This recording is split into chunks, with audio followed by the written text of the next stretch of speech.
Hi students, നമ്മൾ പഠിച്ചുകൊണ്ടിരുന്നത് irrigation water measure ചെയ്യാനുള്ള മെത്തേഡ്സിനെ കുറിച്ചാണ് നമ്മൾ പഠിച്ചുകൊണ്ടിരുന്നത്. അതിൽ നമ്മൾ ആദ്യത്തെ യൂണിറ്റിൽ അല്ലെങ്കിൽ ആദ്യത്തെ വീഡിയോയിൽ നമ്മൾ പറയുന്നത് 4 മെത്തേഡ്സ് ഉണ്ട് എന്ന് പറയുന്നത്. അതിൽ വോളിമെട്രിക് മെത്തേഡും വെലോസിറ്റി ഏരിയ മെത്തേഡും നമ്മൾ കംപ്ലീറ്റ് ചെയ്തു. ഡയറക്റ്റ് ഡിസ്ചാർജ് മെത്തേഡായിരുന്നു നമ്മൾ ഇപ്പോൾ ഡിസ്കസ് ചെയ്തുകൊണ്ടിരുന്നത്. സെക്കൻഡ് വീഡിയോയിൽ ഡിസ്കസ് ചെയ്തുകൊണ്ടിരുന്നത് അതിനെക്കുറിച്ചാണ്. അപ്പം അതിൽ നമുക്ക് പല വാട്ടർ മെഷറിങ് ഡിവൈസസ് ഉണ്ടെന്ന് നമ്മൾ പഠിച്ചു അല്ലേ. വെയേഴ്സ് ഉണ്ട്, ഫ്ലൂയിംസ് ഉണ്ട്, ഓറിഫൈസസ് ഉണ്ട്, സൈഫൺസ് ആൻഡ് പൈപ്പ്സ്. അപ്പം കഴിഞ്ഞ ക്ലാസ്സിൽ നമ്മൾ പഠനം നിർത്തിയത് വെയേഴ്സ് വെച്ചിട്ട് എങ്ങനെയാണ് വാട്ടർ മെഷർ ചെയ്യുന്നത്, അതിൻ്റെ ജനറൽ ഫോർമുല പഠിച്ചു. അതുപോലെ തന്നെ ഡിഫറെൻറ്റ് ടൈപ്സ് ഓഫ് വെയേഴ്സും പഠിച്ചു അല്ലേ. ട്രപ്പിസോയ്ഡൽ വെയർ ഉണ്ട്, റെക്റ്റാങ്കുലർ വെയർ ഉണ്ട്, പിന്നെ ട്രയാങ്കുലർ വെയറും ഉണ്ട്. ഓക്കെ, ആ 3 ടൈപ്സ് വെയേഴ്സിനെ കുറിച്ചും പഠിച്ചു. ഇത്രയായിരുന്നു നമ്മൾ കഴിഞ്ഞ ക്ലാസ്സിൽ പഠിച്ചത്. ഇന്നത്തെ ക്ലാസ്സിൽ നമ്മൾ പഠിക്കാനായിട്ട് പോകുന്നത് നെക്സ്റ്റ് ഡയറക്റ്റ് ഡിസ്ചാർജ് മെത്തേഡ്, അതായത് വാട്ടർ മെഷറിംഗ് ഡിവൈസ് യൂസിങ് ഫ്ലൂയിംസ് വെച്ചിട്ട് എങ്ങനെയാണ് നമ്മൾ വാട്ടർ മെഷർ ചെയ്യുന്നത് എന്നാണ് പഠിക്കുന്നത്. അപ്പോൾ ആദ്യം അതിൽ വരുന്നതാണ് പാർഷ്യൽ ഫ്ലൂ എന്താണ്, അതിൻ്റെ സ്ട്രക്ചർ എങ്ങനെയാണ് എന്നുള്ളതൊക്കെ നമ്മൾ കഴിഞ്ഞ കനാൽ സ്ട്രക്ചേഴ്സിൽ ഡിസ്കസ് ചെയ്തിട്ടുണ്ട്. അത് നിങ്ങൾ റെഫർ ചെയ്യുക. അപ്പോൾ അത് വെച്ചിട്ട് എങ്ങനെയാണ് നമ്മൾ വെള്ളത്തിൻ്റെ അളവ് മെഷർ ചെയ്യുന്നതാണ് നമ്മൾ ഈ ഒരു ചാപ്റ്ററിൽ പഠിക്കുന്നത്. Okay, partial flume, this has been developed by mister partial and hence named after him. Partial flumes develop ചെയ്തത്. അതിൻ്റെ മറ്റൊരു പേരാണ് venturi flume. This partial flume is an open channel type measuring device that operates with a small drop in head. Open ചാനൽസിന് വേണ്ടിയിട്ടാണ് നമ്മൾ partial flumes use ചെയ്യുന്നത്. It is a self cleaning device and hence sand or silt in the flowing water does not affect operation or accuracy. അല്ലെ, നമ്മൾ ട്രപ്പിസോയ്ഡൽ വെയേഴ്സിനെ കുറിച്ച് പഠിച്ചപ്പോഴത്തേക്കും നമ്മൾ പറഞ്ഞായിരുന്നു, അത് നമുക്ക് ഈ സാൻഡ് സിൽട്ട് അങ്ങനെ ഒഴുക്കിൽ ഈ മണ്ണ് ഒലിച്ച് വരുന്ന വെള്ളത്തിന് ഇത് വെക്കാൻ പറ്റില്ല, കാരണം ആ മണ്ണ് അവിടെ വന്ന് അടിഞ്ഞുകൂടാൻ സാധ്യതയുണ്ടെന്നാണ്. പക്ഷേ പാർഷ്യൽ ഫ്ലൂമിൻ്റെ ഒരു അഡ്വാൻറ്റേജ് എന്താണെന്ന് ചോദിച്ചാൽ അത് സെൽഫ് ക്ലീനിങ് ആണ്. അതിൽ വന്ന് മണ്ണ് അടിഞ്ഞാലും അത് സ്വയമേ ക്ലീൻ ചെയ്ത് വാട്ടറിൻ്റെ ഫ്ലോയെ അഫക്റ്റ് ചെയ്യാത്ത രീതിയിൽ, അല്ലെങ്കിൽ അതിൻ്റെ ആക്യുറസി അഫക്റ്റ് ചെയ്യാത്ത രീതിയിൽ ഈ മണ്ണിനെ അവിടെ മാറ്റാനുള്ള കപ്പാസിറ്റി ഈ ഫ്ലൂയിംസിന് ഉണ്ട്. It gives reasonably accurate measurement even when partially submerged. അതായത് നമ്മൾ ചെറിയതായിട്ട് അതിനെ ഒന്ന് ബറി ചെയ്തിട്ടാണ് വെക്കുന്നതെങ്കിലും, കുറച്ച് മണ്ണ് അതിൻ്റെ മുകളിൽ ഇട്ടിട്ടാണ് ഇത് ബറി ചെയ്താണ് വെക്കുന്നതെങ്കിലും നമുക്ക് ആക്യുറേറ്റ് മെഷർമെൻറ്റ്സ് കിട്ടും. The flumes of 7.5, 15, 23 and 30 centimeter sizes are generally used in the field measure. അതിൻ്റെ ലെങ്ത്തിൻ്റെ കാര്യമാണ് ഈ പറഞ്ഞിരിക്കുന്നത്. അപ്പോൾ ഇത്രയാണ് പാർഷ്യൽ ഫ്ലൂയിംസിനെ കുറിച്ച് നമുക്ക് പഠിക്കാനായിട്ടുള്ളത്. അതിന് പ്രത്യേകിച്ച് ഇക്വേഷനും കാര്യങ്ങളൊന്നുമില്ല, എന്താണെന്ന് അറിഞ്ഞിരിക്കണം. പാർഷ്യൽ ഫ്ലൂയിം വെച്ചിട്ട് നമുക്ക് ആക്യുറേറ്റ് ആയിട്ട് വെള്ളം മെഷർ ചെയ്യാനായിട്ട് പറ്റും എന്നുള്ള കാര്യം അറിഞ്ഞാൽ മാത്രം മതി. Next is the cut throat flume. Cut throat ഫ്ലൂമിനെ കുറിച്ചും പാർഷ്യൽ ഫ്ലൂമും കട്ട് ത്രോട്ട് ഫ്ലൂമും തമ്മിലുള്ള വ്യത്യാസത്തെക്കുറിച്ചും ഞാൻ കനാൽ സ്ട്രക്ചേഴ്സിൽ ഡിസ്കസ് ചെയ്തിട്ടുണ്ട്. അപ്പം അതിൽ നിങ്ങൾ കുറച്ച് റെഫർ ചെയ്താൽ മതിയാവും. This is an improvement in construction that details over the partial flume. Partial flume മോഡിഫിക്കേഷനാണ് കട്ട് ത്രോട്ട് ഫ്ലൂം എന്ന് പറയുന്നത്. It is developed by Skogerboe et al എറ്റാൽ ഇൻ 1967. 1950 പാർഷ്യൽ ഫ്ലൂം ഡെവലപ്പ് ചെയ്യുന്നത്. അത് കഴിഞ്ഞ് 1967 സ്കോഗർബോ എന്ന് പറയുന്ന സയൻറ്റിസ്റ്റാണ് കട്ട് ത്രോട്ട് ഫ്ലൂമിനെ ഡിസൈൻ ചെയ്തത്. The flume has a flat bottom, vertical walls and no throat section. ഈ പാർഷ്യൽ ഫ്ലൂമിൽ നിന്ന് വ്യത്യാസം വരുന്നത് കാരണം നടുക്കത്തെ ഒരു ചെറിയ ത്രോട്ട് സെക്ഷൻ ഉണ്ടാവും അല്ലേ. പാർഷ്യൽ ഫ്ലൂമിന് ചെറിയ ത്രോട്ട് സെക്ഷൻ ഉണ്ടാവും, കട്ട് ത്രോട്ടിന് ആ ത്രോട്ട് സെക്ഷൻ ഉണ്ടാവില്ല. ഫ്ലൂമിന് width ranges from 2.5 centimeter to 1.8 meter. അതിൻ്റെ വിഡ്ത്താണ് പറഞ്ഞിരിക്കുന്നത്.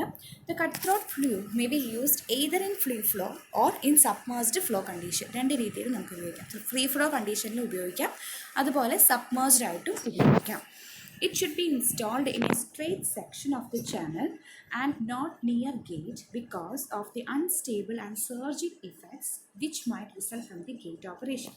അപ്പം നമ്മൾ ചാനൽസിലൊക്കെ ഇത് ഇൻസ്റ്റാൾ ചെയ്യുമ്പോൾ ശ്രദ്ധിക്കേണ്ട കാര്യം എന്ന് വെച്ചാൽ അത് സ്ട്രെയിറ്റ് ആയിട്ടുള്ള സെക്ഷൻസിൽ വേണം ഈ കട്ട് ത്രോട്ട് ഫ്ലൂംസ് ഇൻസ്റ്റാൾ ചെയ്യാനായിട്ട്. മറ്റേ പാർഷ്യൽ ഫ്ലൂം ആണെങ്കിലും അവിടെ ഇൻസ്റ്റാൾ ചെയ്യാവുള്ളൂ. പിന്നെ ഗേറ്റിൻ്റെ അടുത്തൊന്നും കൊണ്ടുപോയി വെക്കരുത്. ഗേറ്റ് എന്ന് പറഞ്ഞാൽ നമ്മുടെ ഡാമിനൊക്കെ ഷട്ടർ ഉണ്ടാവില്ല, അതാണ് ഈ ഗേറ്റ് എന്ന് പറയുന്നത്. ഓക്കെ, അപ്പോൾ അങ്ങനെയുള്ള സ്ഥലങ്ങളിൽ കൊണ്ട് വെച്ചാലുള്ള പ്രശ്നം വെച്ചാൽ ഗേറ്റ് തുറക്കുമ്പോഴും അടയ്ക്കുമ്പോഴും എന്ത് സംഭവിക്കും, ആ വരുന്ന വെള്ളത്തിൻ്റെ സ്പീഡ് കൂടിയും കുറഞ്ഞും നിൽക്കും അല്ലേ. അപ്പോൾ അത് ഒഴിവാക്കാൻ വേണ്ടിയിട്ടാണ് ഗേറ്റിൻ്റെ അടുത്തൊന്നും ഈ കട്ട് ത്രോട്ട് ഫ്ലൂം. അപ്പോൾ നമുക്ക് കറക്റ്റായിട്ട് വാല്യൂസ് മെഷർ ചെയ്യാനായിട്ട് പറ്റത്തില്ല, കാരണം വെലോസിറ്റിയും അതുപോലെ ഉള്ള കാര്യങ്ങളൊക്കെ മാറിക്കൊണ്ടിരിക്കും. അപ്പോൾ അങ്ങനെ വരുമ്പോൾ നമുക്ക് കറക്റ്റ് ഒരു ആക്യുറേറ്റ് മെഷർ കിട്ടാത്തത് കൊണ്ടാണ് അങ്ങനെയുള്ള ഏരിയാസിലൊന്നും ഇത് ഇൻസ്റ്റാൾ ചെയ്യരുത് എന്ന് പറയുന്നത്. സ്ട്രെയിറ്റ് സെക്ഷൻസിൽ വേണം ഇത് ഇൻസ്റ്റാൾ ചെയ്യാനായിട്ട്. However, it is better to have a flow measuring device to operate under free flow condition. അപ്പോൾ ഇതാണ് cut throat flume. Cut throat flume ഉപയോഗിച്ച് നമുക്ക് വാട്ടറിൻ്റെ ഫ്ലോ മെഷർ ചെയ്യാനായിട്ട് പറ്റും. Next is the trapezoidal flume. അപ്പോൾ 3 ടൈപ്പ് ഫ്ലൂംസ് ആണുള്ളത്. ആദ്യത്തേത് പാർഷ്യൽ ഫ്ലൂം അല്ലെങ്കിൽ വെഞ്ചുറി ഫ്ലൂം, രണ്ടാമത്തേത് കട്ട് ത്രോട്ട് ഫ്ലൂം, മൂന്നാമത്തേത് ട്രപ്പീസോയിഡൽ ഫ്ലൂം. ട്രപ്പീസോയിഡൽ ഫ്ലൂം എന്ന് പറഞ്ഞാൽ ഇതുപോലെ ട്രപ്പീസോയിഡ് ഷേപ്പിലായിരിക്കും അതിരിക്കുന്നത്. അതായത് ട്രപ്പീസോയിഡ് ഷേപ്പിലായിരിക്കും ഇരിക്കുന്നത്. It is devised based on the study of Robinson Chamberlain in 1958. അപ്പം ഈ ട്രപ്പീസോയിഡൽ ഫ്ലൂം കഴിഞ്ഞിട്ടാണ് ആര് വന്നത്, നമ്മുടെ കട്ട് ത്രോട്ട് ഫ്ലൂം വന്നിരിക്കുന്നത്. The characteristics are listed as follows. A large range of flows can be measured through the structure with a comparatively smaller change in head. Head റീജിയനിലെ ചെറിയ change വരുത്തിക്കൊണ്ട് നമുക്ക് ഏത് രീതിയിലുള്ള വെള്ളത്തിൻ്റെ ഫ്ലോയും മെഷർ ചെയ്യാനായിട്ട് പറ്റും. The flumes will operate under submergence than rectangular shaped ones, without correction being necessary to determine the exact relationship. Corrections ഒന്നും കൂടാതെ തന്നെ നമുക്ക് ഇത് യൂസ് ചെയ്യാനായിട്ടും പറ്റും. The extreme approach conditions and sediments deposited in the approach do not affect the head discharge relationship. ഇതിനകത്ത് മണ്ണ് വന്ന് ഡെപ്പോസിറ്റ് ചെയ്താലും അത് നമ്മുടെ ഡിസ്ചാർജിനെ ഒരു കാരണവശാലും അഫക്റ്റ് ചെയ്യത്തില്ല. The trapezoidal shape fits the common canal section more closely than the rectangular shape. ഇതാണ് ട്രപ്പീസോയിഡൽ സെക്ഷൻ എന്ന് പറയുന്നത്. ഇതിവിടെ ചെരിഞ്ഞ് വന്ന് നടുക്ക് ഫ്ലാറ്റ് സെക്ഷൻ ഉണ്ടാവും, പിന്നെ മുകളിലേക്ക് വീണ്ടും ചെരിഞ്ഞിരിക്കും. അപ്പോൾ ഇതെന്ന് പറയുന്നത് നമ്മുടെ കനാൽസിൻ്റെ നടുക്ക് ഇത് വെക്കുകയാണെന്നുണ്ടെങ്കിൽ അത് കുറച്ചും കൂടി ഫിറ്റ് ചെയ്യും. ഈ റെക്റ്റാങ്കുലറിനേക്കാളും ഇതായിരിക്കും കുറച്ചും കൂടി അനുയോജ്യമായിട്ട് ഉള്ളത്. Construction details such as transmission, framework, etc. are simplified. അപ്പോൾ ഇത്രയാണ് ട്രപ്പീസോയിഡൽ ഫ്ലൂംസിനെ കുറിച്ച് പറയാനായിട്ട് ഉള്ളത്. ഓക്കെ, അപ്പോൾ ഇത്രയുമാണ് different types of flumes which are used to measure the irrigation water. അതിൻ്റെ മെഷറിങ്ങും ഇക്വേഷനും കാര്യങ്ങളൊന്നുമില്ല, നിങ്ങൾക്ക് ഡീറ്റെയിൽസ് മാത്രം, ക്യാരക്ടേഴ്സ് മാത്രം അറിഞ്ഞിരുന്നാൽ മാത്രം മതി. Next we are moving on to the orifices. അപ്പോൾ എന്താണ് ഓറിഫൈസസ്? ഓറിഫൈസസ് എന്ന് പറയുന്നത് ഇതുപോലുള്ള ചെറിയ ഗ്യാപ്സാണ്. ഈ പിക്ചറിൽ നോക്കി എനിക്ക് മനസ്സിലാവും. വെള്ളം ഇവിടെ നിന്ന് വരുന്നു, അതിന് നമ്മൾ ഇവിടെ 2 ഗേറ്റ് വെച്ചിട്ട് നടുക്കൊരു ചെറിയ ഓപ്പണിംഗ് കൊടുത്തിട്ട് അതിലൂടെ കടത്തി വിടുന്നു. ഇതാണ് ഓറിഫൈസ് എന്ന് പറയുന്നത്. Orifices are the circular or rectangular openings in vertical bulkhead placed across the string. ഒരു വെർട്ടിക്കൽ ബൾക്ക് ഹെഡിലുള്ള ഒരു ചെറിയ സർക്കുലർ ഓപ്പണിംഗ് ആണ് ഓറിഫൈസ് എന്ന് പറയുന്നത്. They may operate in the free flow or submerged flow condition. 2 രീതിയിലും ഓപ്പറേറ്റ് ചെയ്യും. ഇത് ഫ്രീ ഫ്ലോ കണ്ടീഷനാണ്, ഇതാണ് submerged flow condition. Under free flow conditions, the flow from the orifice discharges directly into the air. Free flow ആയിരിക്കുമ്പോൾ അത് ഓറിഫൈസിൽ നിന്നും direct ആയിട്ട് എയറിലേക്ക്, അതായത് പുറത്തേക്ക് ഡയറക്റ്റ് ആയിട്ട് പോകും. പമ്പിൽ നിന്നൊക്കെ നമ്മൾ വെള്ളം പോകത്തില്ലേ, അത് തന്നെ സംഭവം. അതേസമയം if the orifice is fully submerged, ഇത് നമ്മൾ മണ്ണിനടിയിൽ കുഴിച്ചിട്ട് വെച്ചിരിക്കുകയാണെങ്കിൽ the downstream water level is above the top of the opening and the flow is disturbed into the downstream water. ഇതാണ് സംഭവം. ഇതിനകത്തുനിന്ന് നമ്മൾ മണ്ണിനടിയിൽ കുഴിച്ചു വിട്ട് കഴിയുമ്പോഴത്തേക്കും വെള്ളത്തിൻ്റെ ലെവൽ എന്ന് പറയുന്നത് മറ്റേതിനേക്കാളും മുകളിലായിരിക്കും. വെള്ളത്തിൻ്റെ, അതായത് താഴെയുള്ള വെള്ളത്തിലേക്കായിരിക്കും ഇവിടെ നിന്നുള്ള വെള്ളം വന്ന് ചേരുന്നത്, അതാണ് ഉദ്ദേശിച്ചിരിക്കുന്നത്. A plastic scale is fixed on the upstream face of the orifice plate in such a way that zero of the scale coincides with the center of the orifice. നമ്മളിവിടെ ഒരു സ്കെയിൽ വെച്ചിരിക്കും. ആ സ്കെയിൽ വെച്ചിട്ടാണ് നമ്മൾ വെള്ളത്തിൻ്റെ അളവ് measure ചെയ്യുന്നത്.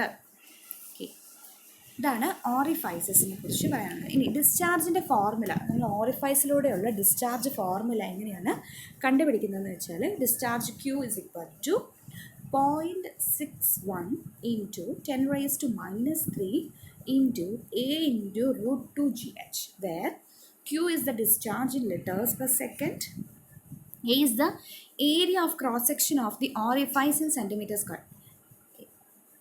ഇതിൻ്റെ ഏരിയ, ഓറിഫൈസിൻ്റെ area in centimeter square. G is the acceleration due to gravity in centimeter per second, and H is the depth of water over the center of the orifice in centimeter per centimeter. In case of submerged flow orifice, difference in elevation between upstream and downstream is measured as H. ഈ കേസസിൽ ഇതാണ് H ആയിട്ട് measure ചെയ്തിരിക്കുന്നത്. അപ്സ്ട്രീമും ഡൗൺസ്ട്രീമും തമ്മിലുള്ള difference ആണ് H ആയിട്ട് measure ചെയ്യുന്നത്.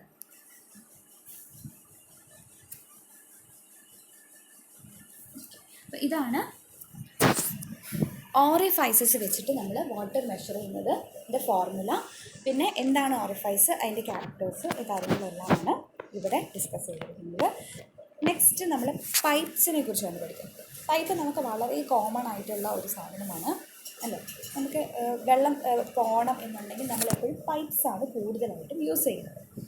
The trajectory of A stream, അപ്പോൾ pipe രണ്ട് രീതിയിൽ നമുക്ക് ഫിറ്റ് ചെയ്യാം അല്ലേ. ഒന്ന് ഹൊറിസോണ്ടലായിട്ട് വെള്ളം പോകാനും ഫിറ്റ് ചെയ്യാം, രണ്ട് വെർട്ടിക്കലായിട്ടും ഫിറ്റ് ചെയ്യാം. അപ്പോൾ ഹൊറിസോണ്ടൽ പൈപ്പ്സും ഉണ്ട്, വെർട്ടിക്കൽ പൈപ്പ്സും ഉണ്ട്. അപ്പോൾ നമ്മൾ ആദ്യം ഡിസ്കസ് ചെയ്യാൻ പോകുന്നത് ഹൊറിസോണ്ടൽ പൈപ്പിനെ കുറിച്ചാണ്. The trajectory of the stream of water from a horizontal pipe can be used to estimate the discharge. Trajectory എന്ന് പറഞ്ഞാൽ വെള്ളം പോകുന്ന പാത്തിനെയാണ് ട്രജക്ടറി എന്ന് പറയുന്നത്. Such a procedure is rapid, inexpensive and convenient. Measurement is made for the x and y coordinates where x is measured parallel to the pipe. അപ്പം ഇതാണ് pipe വരുന്നതെങ്കിൽ ഇതാണ് നമ്മുടെ എക്സ് കോർഡിനേറ്റ്. പൈപ്പിന് പാരലൽ ആയിട്ടുള്ളത് ഒരു എക്സ് കോർഡിനേറ്റ് ആയിട്ട് എടുത്തു. നമ്മൾ ഗ്രാഫ് വരയ്ക്കുകയാണെന്ന് സങ്കല്പിച്ചത് നമ്മൾ എക്സ് കോർഡിനേറ്റ് ആയിട്ട് എടുത്തു. പിന്നെ വൈ ഇസ് മെഷേർഡ് വെർട്ടിക്കലി, ഇങ്ങോട്ടുള്ളത് വൈ ആയിട്ടും എടുത്തു. The horizontal measurement of the jet x is measured from the end of the pipe to the center of the jet in centimeter distance from the center of the pipe to the ground, that is vertical coordinate is measured in centimeter. അതായത് നമ്മൾ horizontal measurement എക്സിൻ്റെ measurement എടുക്കുന്നതെന്ന് വെച്ചാൽ പൈപ്പിൻ്റെ end പോയിൻറ്റിൽ നിന്നും വെള്ളം വന്ന് വീഴുന്ന ആ പോയിൻറ്റ്, അതാണ് നമ്മുടെ ആ വെള്ളം വന്ന് വീഴുന്ന പോയിൻറ്റിൻ്റെ സെൻറ്റർ, അതാണ് എക്സ് വാല്യൂ ആയിട്ട് നമ്മൾ എടുക്കുന്നത്. ആ വീഴുന്ന ഹൈറ്റാണ് നമ്മൾ വൈ വാല്യൂ ആയിട്ടും എടുക്കുന്നത്.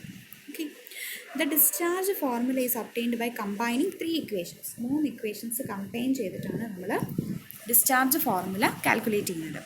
ആദ്യത്തേത് y is equal to 1/2 gt squared, x is equal to v into t into q, which is equal to a into v.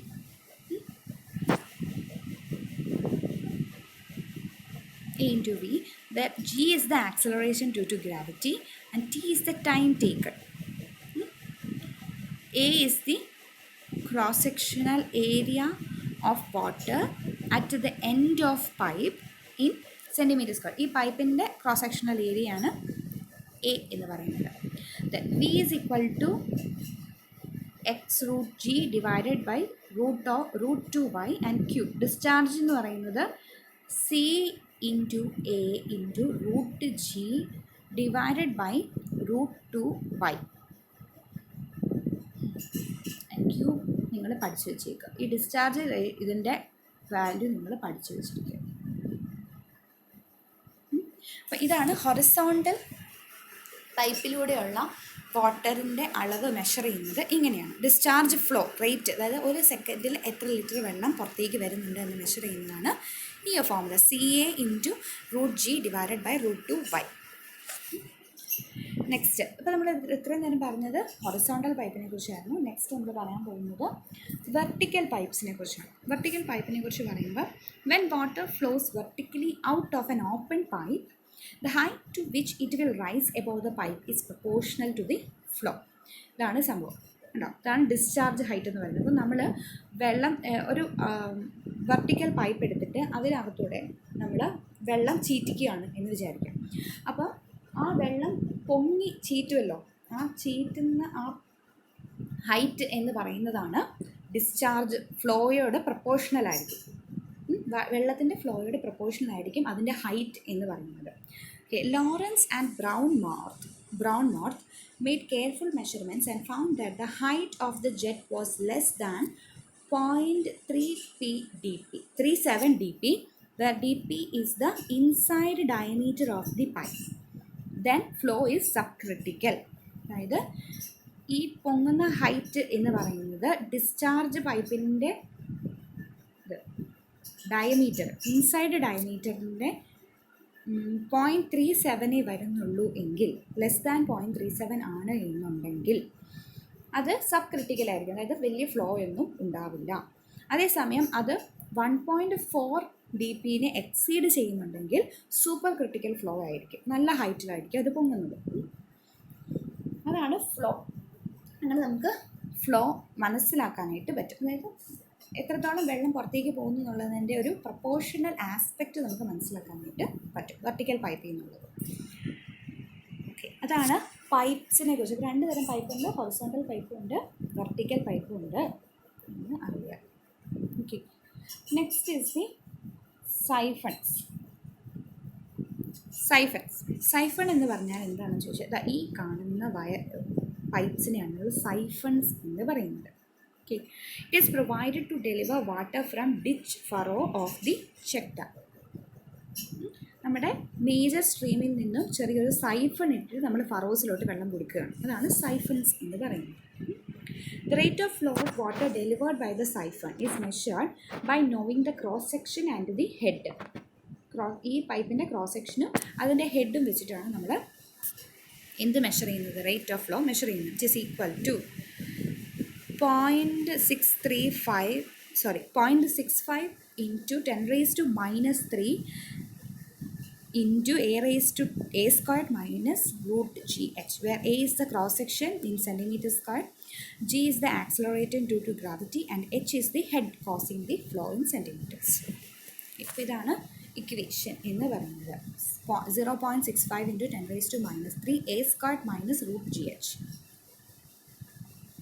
Okay, അപ്പോൾ അത്രയേ ഉള്ളൂ നമ്മുടെ ഡയറക്റ്റ് ഡിസ്ചാർജ് മെത്തേഡ്സ്. ഇത്രയും നേരം നമ്മൾ ഡിസ്കസ് ചെയ്തതെല്ലാം ഡയറക്റ്റ് ഡിസ്ചാർജ് മെത്തേഡ്സ് ആയിരുന്നു. അപ്പോൾ നമ്മൾ 4 ഡയറക്റ്റ് ഡിസ്ചാർജ് മെത്തേഡ്സ് ആണ് ഡിസ്കസ് ചെയ്തത്. 1 വെയേഴ്സ് ഉപയോഗിച്ചിട്ടുള്ളത്, 2 ഫ്ലൂംസ് ഉപയോഗിച്ചിട്ടുള്ളത്, 3 ഓറിഫൈസസ് ഉപയോഗിച്ചിട്ടുള്ളത്, 4 പൈപ്പ് ഉപയോഗിച്ചിട്ടുള്ളത്, ആൻഡ് സൈഫൺസ് ഉപയോഗിച്ചിട്ടുള്ളത്. പൈപ്പ്സ് ആൻഡ് സൈഫൺസ് ഉപയോഗിച്ചിട്ടുള്ളത്. അങ്ങനെ 4 ടൈപ്പാണ് നമ്മൾ ഡിസ്കസ് ചെയ്തത്. നെക്സ്റ്റ് നമ്മൾ മെഷറിംഗ് ഡിവൈസസിലേക്ക് വരാണ് അല്ലേ. നമ്മൾ ഇറിഗേഷൻ വാട്ടർ മെഷർ ചെയ്യാൻ 4 സ്റ്റെപ്സ് ആയിരുന്നു പറഞ്ഞിരുന്നത്, അതിൽ 4 മെത്തേഡ്സ് ആയിരുന്നു പറഞ്ഞിരുന്നത്. Volumetric method, velocity area method, direct discharge method, and lastly the tracer method. Last മെത്തേഡാണ് ട്രേസർ മെത്തേഡ്. ട്രേസർ മെത്തേഡ് എന്ന് പറഞ്ഞാൽ tracer methods of water measurement R independent of stream cross section and R suitable for field measurements without installing fixed structures. ഇവിടെ നമ്മൾ cross sectional ഏരിയയും ഒന്നും measure ചെയ്യുന്നില്ല, പിന്നെ നമുക്ക് വേറെ ഡിവൈസസ് ഇൻസ്റ്റാൾ ചെയ്യുകയും വേണ്ട. In these methods A tracer substance is concentrated form is introduced into the flowing water and allowed to mix thoroughly. നമ്മളൊരു ട്രേസർ എടുക്കുകയാണ്, ഒരു ട്രേസർ സാധനം, അതായത് ഒരു കളർഡ് മെറ്റീരിയൽ എടുക്കുകയാണ് ഇൻ കോൺസെൻട്രേറ്റഡ് ഫോം, നല്ല കോൺസെൻട്രേറ്റ് ചെയ്ത്. ഇവിടെ അവർ ഉപയോഗിച്ചിരിക്കുന്നത് ഒരു കളർ ഡൈ ആണ് ഉപയോഗിച്ചിരിക്കുന്നത്, ഒരു ഓറഞ്ച് അല്ലെങ്കിൽ റെഡ് കളർ ഡൈ ആണ് ഉപയോഗിച്ചിരിക്കുന്നത്. അതെന്ത് ചെയ്യും, നല്ല കോൺസെൻട്രേറ്റഡ് ഫോമിൽ കലക്കി എന്ത് ചെയ്യും, ഫ്ലോയിങ് വാട്ടറിലേക്ക് മിക്സ് ചെയ്യും. The concentration of the tracer is measured at A down stream section. എന്നിട്ട് ഇതിൻ്റെ കോൺസെൻട്രേഷൻ നമ്മൾ ഏതെങ്കിലും ഒരു ഒഴുകിച്ചെല്ലുന്ന ഭാഗം, ഒരു ഡൗൺ സ്ട്രീമിൽ മെഷർ ചെയ്യും. Since only the quantity of water necessarily to accomplish the dilution is involved, there is no necessary to measure velocity, depth, head, cross-sectional area, etc. ഇതൊന്നും നമുക്ക് അറിയേണ്ട ആവശ്യമില്ല. കാരണം ആ സാധനം വെള്ളത്തിൽ ഡൈല്യൂട്ട് ചെയ്യാൻ എത്രത്തോളം വെള്ളം ആവശ്യമാണ് എന്നുള്ളത് മാത്രം നമുക്കിവിടെ അറിഞ്ഞാൽ മതി. അപ്പോൾ നമുക്ക് വെലോസിറ്റി വേണ്ട, ഡെപ്ത് വേണ്ട, ഹെഡ് വേണ്ട, ഇങ്ങനത്തെ ഐറ്റംസ് ഒന്നും വേണ്ട. After assessing the amount of water to be applied to the soil and the type of water measuring device, the irrigator is to work out the time duration to supply water. നമ്മൾ ആദ്യം എന്തൊക്കെ ഇപ്പോൾ നമ്മൾ എത്ര amount വെള്ളമാണ് നമ്മുടെ ഫീൽഡിൽ കൊടുക്കുന്നതെന്ന് നമുക്ക് കണ്ടുപിടിക്കണം. പിന്നെ നമ്മൾ ഏത് ടൈപ്പ് വാട്ടർ മെഷറിങ് ഡിവൈസാണ് നമ്മൾ യൂസ് ചെയ്യുന്നതെന്നും മനസ്സിലാക്കി. ഇനി നമുക്ക് പഠിക്കേണ്ടത് എത്ര നേരം നമ്മൾ വെള്ളം ഫീൽഡിലേക്ക് കൊടുക്കണം. അതായത് നമ്മുടെ ക്രോപ്പിന് ആവശ്യമായിട്ടുള്ള വെള്ളം ക്രോപ്പിൽ എത്തണമെങ്കിൽ നമ്മൾ എത്ര സമയം വെള്ളം ഫീൽഡിന് കൊടുക്കണം എന്നുള്ളതാണ് നമ്മൾക്ക് ഇനി അറിയാനായിട്ടുള്ളത്. അത് നമുക്ക് കണ്ടുപിടിക്കാൻ വേണ്ടിയിട്ട് ഈ മെത്തേഡ് യൂസ് ചെയ്യാം. This method is yet to become popular in India. നമ്മൾ ഇന്ത്യയിൽ ഈ മെത്തേഡ് യൂസ് ചെയ്യാറില്ല. ഓക്കെ, ഈ മെത്തേഡ് മെയിൻലി ഫോറിൻ കൺട്രീസിലാണ് യൂസ് ചെയ്യുന്നത്. വെള്ളം ഇതുപോലെ ഡൈ കലക്കി ഒഴിച്ച് വാട്ടറിൻ്റെ ഫ്ലോ മെഷർ ചെയ്യുന്നത് നമുക്കിവിടെ അത്ര കോമൺ ആയിട്ടുള്ള ഒരു സംഭവം അല്ല. ഓക്കെ, അപ്പോൾ ഇത്രയുമാണ് മെഷർമെൻറ്റ് ഓഫ് വാട്ടർ അല്ലെങ്കിൽ ഇറിഗേഷൻ വാട്ടർ. മെത്തേഡ്സും അതിൻ്റെ ക്ലാസിഫിക്കേഷൻസും കാര്യങ്ങളും എല്ലാം ഡീൽ ചെയ്തിട്ടുണ്ട്. നിങ്ങൾക്ക് എന്തെങ്കിലും ഡൗട്ട് ഉണ്ടെങ്കിൽ ചോദിക്കുക. Thank you.